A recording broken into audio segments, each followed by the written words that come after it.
रोशनी रसोई में खड़े होकर अपने बॉयफ्रेंड अर्जुन से वीडियो कॉल पर बात कर रही थी कि तभी उसकी माँ उर्मिला वहाँ आती है।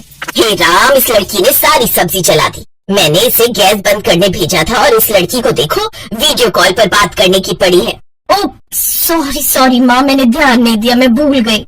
ध्यान देगी भी कैसे, सारा ध्यान तो तेरा उस सुमित्रा के बेटे अर्जुन पर रहता है। अरे 24 साल की हो गई लेकिन तुझे अभी तक चाय बनानी भी नहीं आती, फिर ससुराल में जाकर खाना कैसे बनाएगी। रोशनी अपने पड़ोस में ही रहने वाले अर्जुन से प्यार करती थी। अब उसकी शादी की उम्र हो चली थी लेकिन रोशनी को खाना तक बनाना नहीं आता था। उसकी इस आदत से उसकी माँ काफी परेशान थी। तो वहीं दूसरी तरफ अर्जुन अपनी भाभी के बनाए हुए खाने में कुछ न कुछ कमी निकालता रहता। ओफो, ये क्या भाभी, आज फिर से आपने इतनी पतली दाल बना दी, इसमें इतना पानी डाल दिया। अगर ऐसा ही है ना देवर जी, तो अब ब्याह करके अपने लिए कोई बीवी ले आओ, वही आकर बनाएगी तुम्हारे लिए बढ़िया बढ़िया पकवान। सुमन गुस्से में अंदर चली जाती है।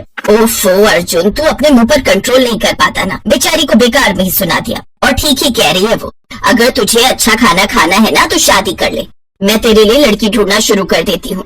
उसकी जरूरत नहीं है माँ, लड़की मैंने देख ली है, यहाँ 4 घर छोड़कर ही रहती है। वो अपनी उर्मिला आंटी की बेटी है ना, रोशनी। हे भगवान, तुझे वही आवारा लड़की पसंद आई, जब देखो तब तो वो बाहर घूमने जाती रहती है, तो फिर घर कब संभालेगी। माँ आप जैसा सोच रही है ना, ऐसा कुछ भी नहीं है। वो बहुत समझदार और संस्कारी है। मैं तो कहता हूँ आप मेरी शादी उससे करवा दो, और उससे नहीं करवाओगी तो मैं किसी और से भी नहीं करूँगा। फिर क्या था, सुमित्रा देवी को अपनी बेटी की जिद के आगे झुकना ही पड़ता है और वो रोशनी से उसकी शादी करवा देती है और ब्याह कर रोशनी अपने ससुराल आ जाती है। अगले दिन उसकी पहली रसोई होती है जिसमें उसे हलवा बनाना होता है, तो वो कलाई में दर्द का बहाना बनाकर हलवा अपनी जेठानी से बनवा लेती है। इस तरह उसकी पहली रसोई की रस्म तो निकल जाती है लेकिन अंदर ही अंदर रोशनी घबरा रही थी। हे भगवान, मैं घर का बाकी सारा काम देख लूंगी, बस कोई मुझे खाना बनाने के लिए ना कहे बस। रोज उसकी जेठानी, रोशनी चलो जाओ रसोई में जाकर सबके लिए खाना बनाओ, कुछ ही देर में सब खाने के लिए आते ही होंगे। अच्छा तब तक मैं दूसरे काम निपटा लेती हूँ, किसी चीज की जरूरत होगी तो मुझे बताना। हाँ, चलो इसी बहाने मुझे भी आज रसोई से छुट्टी मिल जाएगी। ये कहकर रोशनी की जेठानी सुमन वहाँ से चली जाती है। रोशनी रसोई में जाती है तो उसे कुछ भी समझ नहीं आ रहा होता। फिर वो घबरा कर अपनी माँ को फोन लगाती है। माँ, मुझे खाना बनाने के लिए बोला गया है, लेकिन तुम तो जानती हो ना मुझे खाना बनाना नहीं आता। तभी तुझे कहती थी सीख ले, लेकिन तू मेरी सुनती ही कहाँ थी। माँ, मुझे डर लग रहा है और तुम हो कि मुझे अभी भी ताने देने में लगी हो। अच्छा चल, अब अपने मगरमच्छ के आंसू बहाना बंद कर, मैं ही कुछ देर में खाना बनाकर तेरे घर के पीछे आती हूँ, तू रसोई की खिड़की से खाना पकड़ लेना। कुछ देर बाद उर्मिला खाना बनाकर ले जाती है और रसोई की खिड़की से रोशनी को पकड़ा देती है। Oh thank you so much माँ, तुसी ग्रेट हो। I love you, I love you, I love you. अच्छा चल, अपना ध्यान रखना, मैं चलती हूँ। कुछ देर बाद रोशनी सबको खाना बनाकर परोसती है तो इतना टेस्टी खाना खाकर उसकी सास उसकी खूब तारीफ करती है। बिल्कुल ठीक कहता था तू अर्जुन, रोशनी बहू तो बहुत अच्छा खाना बना लेती है, नहीं तो बड़ी बहू से तो आज तक इतना अच्छा खाना नहीं बना। बड़े ही अजीब है मेरे ससुराल वाले, जिस थाली में खाते हैं उसी में छेद करते हैं। आज तक इतने सालों से मैं इन्हें बनाकर खिला रही हूँ तो मेरी तारीफ तो एक बार भी नहीं की। ठीक है माँ, अगर ऐसी बात है तो आज से सुबह शाम की रसोई रोशनी संभाल लेगी और खाना वही बना देगी और घर के बाकी काम सुमन देख लेगी। हाँ बिल्कुल सही कहा तूने, वैसे भी अब घर में 2-2 बहुएं हो गई हैं तो वो अच्छे से सब संभाल लेंगी। छोटी बहू तो कल से रसोई संभालेगी और बड़ी बहू तो घर के बाकी सब काम करेगी। अपनी सास का ये फरमान सुनकर तो रोशनी हैरान ही रह जाती है। फिर रात को वो अपने कमरे में बैठकर सारी सच्चाई अपने पति को बता देती है। यही सच है अर्जुन, वो सब खाना तो माँ ने बनाकर भेजा था। सच तो ये मुझे खाना बनाना बिल्कुल भी नहीं आता। अब माँ जी ने रसोई की जिम्मेदारी मुझे सौंप दी लेकिन मेरी तो ये भी समझ में नहीं आ रहा कि मैं खाना बनाऊंगी कैसे। ओह गॉड रोशनी, तुमने क्या किया? अगर तुम्हें खाना बनाना नहीं आता था तो सीधे सीधे कह देती, लेकिन अब इस तरह तो तुमने मेरी बेइज्जती करवा दी। मैंने तो घर में सबसे तुम्हारी इतनी तारीफ कर दी थी, लेकिन अब मैं क्या ही करूँ। हाँ आइडिया, मैं माँ को सब सच बता देता हूँ, वो अपने आप तुम्हें खाना बनाना सिखा देंगी। नहीं नहीं नहीं नहीं नहीं, मैं नहीं चाहती कि ऐसा करके आप सारा भांडा फोड़ दो। आप टेंशन मत लो, जब तक मैं खाना बनाना नहीं सीख जाती ना तब तक मैं माँ से खाना मंगवा लिया करूंगी। अब तो ये रोज का ही हो गया। वो रोजाना ही अपने पति को कहकर चुपके से अपने माँ के घर से खाना मंगवा लेती और सबको बिना कुछ बताए वो खाना परोसती। इस तरह सभी उसके खाने की खूब तारीफ करते। अब तो रोशनी को पका पकाए खाना मिल जाता तो वो सीखने की भी मेहनत नहीं करती। ऊपर से पड़ोस में मायका होने के कारण वो जब मर्जी उठकर वहां चली जाती। ऐसे ही सब चल रहा था।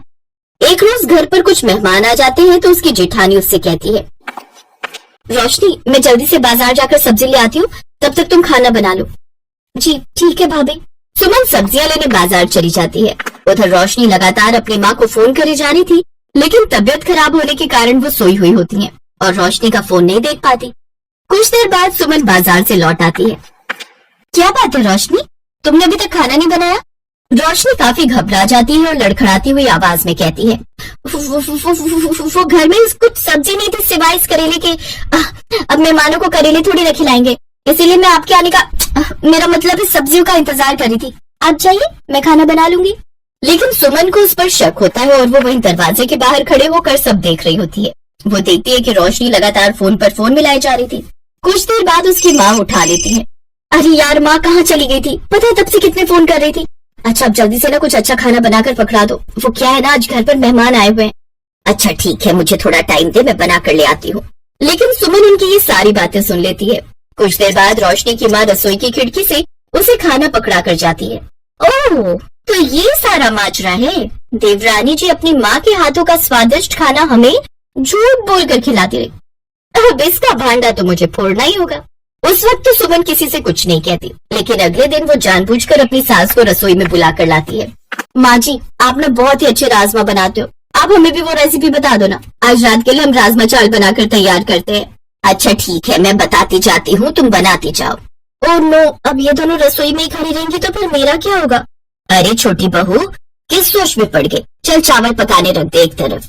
रोशनी घबरा जाती है और फिर वो कुकर की जगह कढ़ाई निकालती है और उसमें कच्चे चावल बिना पानी के ही पकने को रख देती है।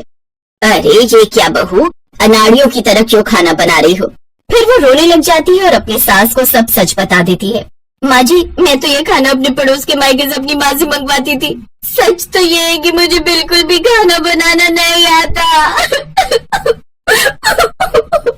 देखा माँ जी, आप जिसकी इतनी तारीफ करते थे उसे तो ठीक से गैस तक जलाना नहीं आता। इसने अपने पड़ोस के मायके का खूब फायदा उठाया है अपनी माँ से खाना मंगवा कर। और आप तो बस मुझे ही ताने देते रहते थे। अपनी जेठानी की बात सुनकर रोशनी रोने लगती है।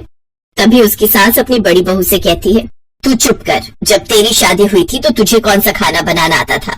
तूने भी तो बाद में अपने मायके जा जाकर ही धीरे धीरे सीखा था। और रोशनी बहू, इसमें रोने वाली कौन सी बात है? आज से मैं तुम दोनों को खाना बनाना सिखाऊंगी। अब सुमित्रा अपनी दोनों बहुओं को खाना बनाना सिखाती है। कुछ ही दिनों में दोनों बहुत अच्छा खाना बनाना सीख जाती हैं।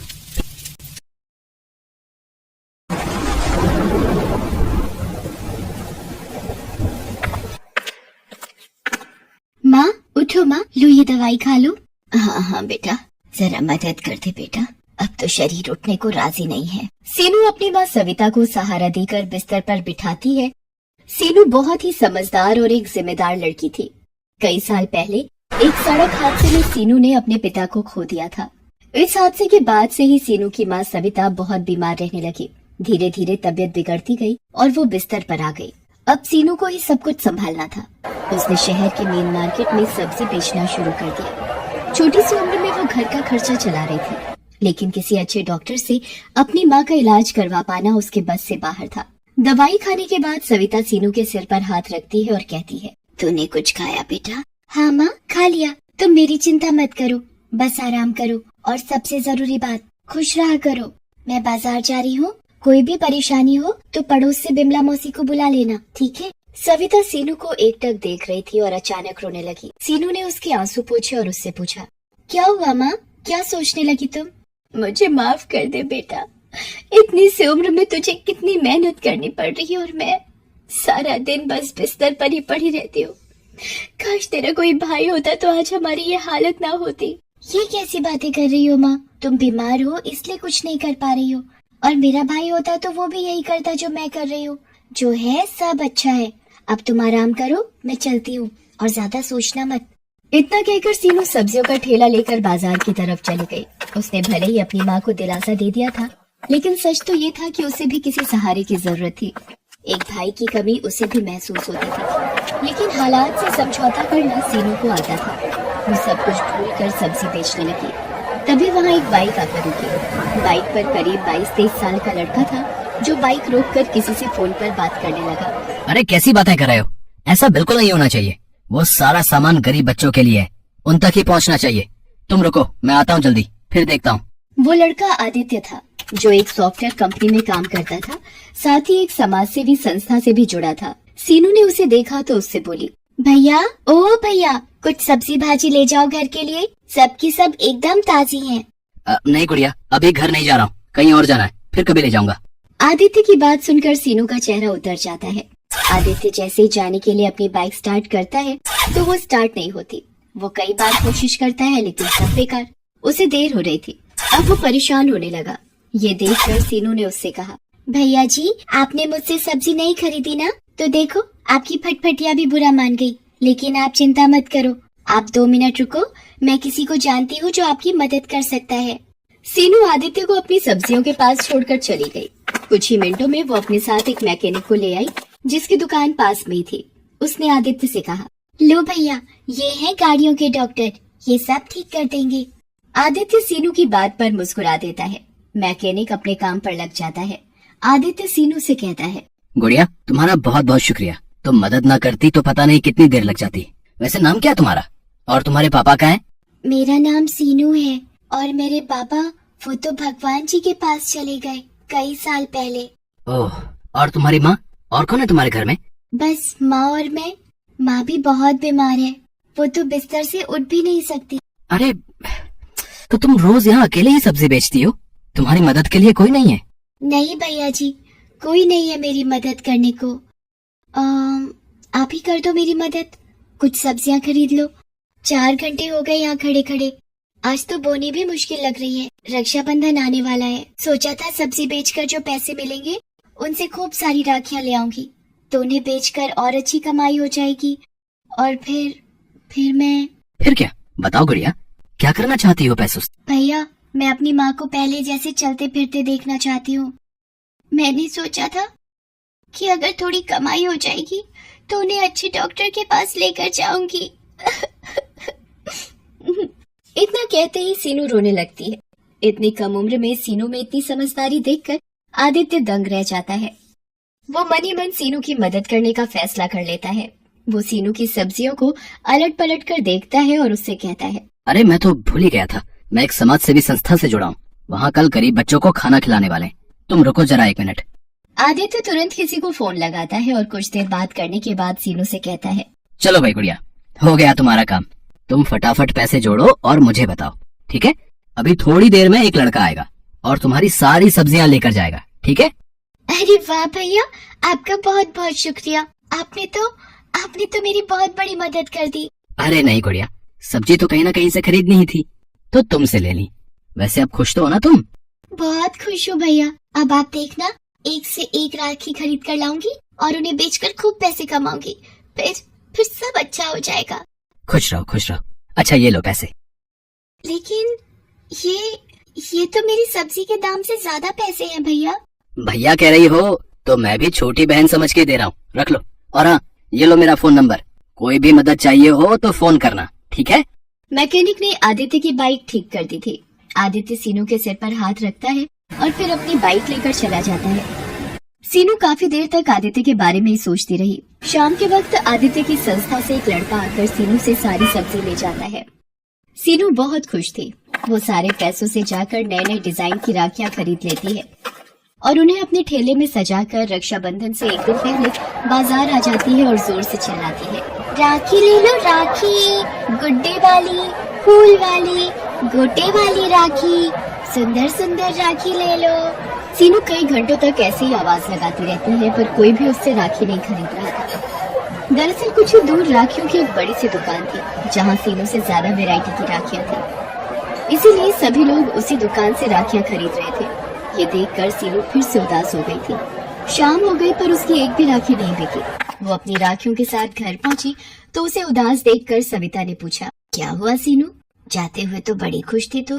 क्या बताऊं माँ, पूरा दिन धूप में चिल्लाती रही पर किसी ने एक भी राखी नहीं खरीदी मुझसे। सब लोग उस रामलाल की दुकान पर ही जा रहे थे। कल रक्षाबंधन है, अगर कल भी मेरी राखियां नहीं बिकी तो क्या होगा माँ? हिम्मत मत हार बेटी, भगवान किसी को तो भेजेंगे। सीनू ने अपने सारे पैसे राखी खरीदने में लगा दिए थे। अब तो उसके पास बेचने के लिए सब्जियां भी नहीं थी और ना ही वापस सब्जी खरीदने के लिए पैसे। अगले दिन रक्षाबंधन था। वो सुबह सुबह ही अपनी राखियां लेकर बाजार पहुंच गई। एक दो लोगों ने आकर उसकी राखियां देखी जरूर, पर खरीदी नहीं। दोपहर हो गई थी। सीनू का सब्र टूटता जा रहा था। तभी उसने सामने से आदित्य को आते देखा। अरे भैया, आप कैसे हो आप? अरे गुड़िया, मैं अच्छा हूँ गुड़िया। तुम्हारी राखियाँ देखने आया हूँ और खरीदने भी। अच्छा तो लीजिए ना, ये देखिए, इस पर कितना प्यारा गुड्डा लगा है और ये फूल वाली अच्छी है ना?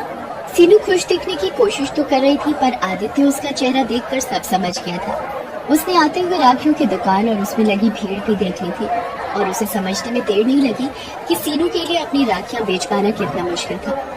उसने सीनू से कहा, गुड़िया, तुम बहुत छोटी हो।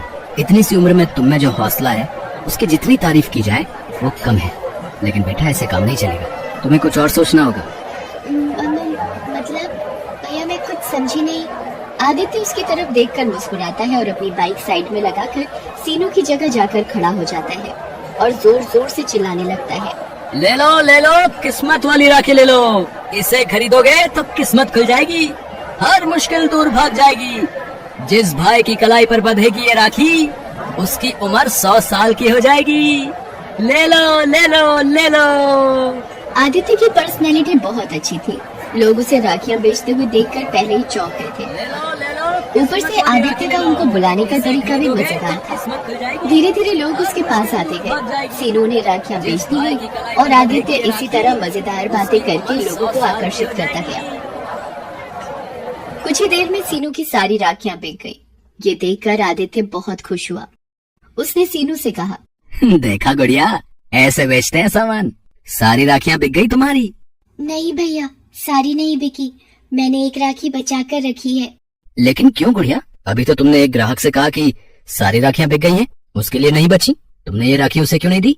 क्योंकि ये राखी बेचने के लिए नहीं, बल्कि मेरे भैया की कलाई पर सजने के लिए है। मैं जानती हूँ कि मेरी हैसियत बहुत छोटी है। मुझे हमेशा से एक भाई की कमी महसूस होती थी। अगर आपको बुरा ना लगे तो क्या मैं आपको राखी बांध सकती हूँ? क्यों नहीं गुड़िया, मेरी भी कोई बहन नहीं है। और सच कहूँ तो तुम्हें देखकर मुझे भी ऐसा ही लगा कि अगर मेरी कोई छोटी बहन होती तो बिल्कुल तुम्हारे जैसी नटखट होती। इतना कहकर आदित्य अपना हाथ सीनू की तरफ बढ़ा देता है और सीनू उसकी कलाई पर राखी बांध देती है। दोनों बहुत खुश थे। फिर आदित्य अपनी जेब से एक तोहफा निकालकर सीनू को देता है। सीनू चौंक जाती है और कहती है, अरे भैया, ये मेरे लिए? हाँ, तुम्हारे लिए ही है। अब बातें छोड़ो और जल्दी से इसे खोल कर देखो। सीनू जल्दी से अपना तोहफा खोलती है। उसमें शहर के एक बड़े डॉक्टर से अपॉइंटमेंट का पर्चा था। सीनू की आंखों में आंसू आ जाते हैं। वो बस आदित्य को देखती रह जाती है, कुछ नहीं बोल पाती। तुमने जितने दुख झेले थे झेल लिए मेरी बहन। अब तुम्हारा भाई आ गया है जो सब ठीक कर देगा।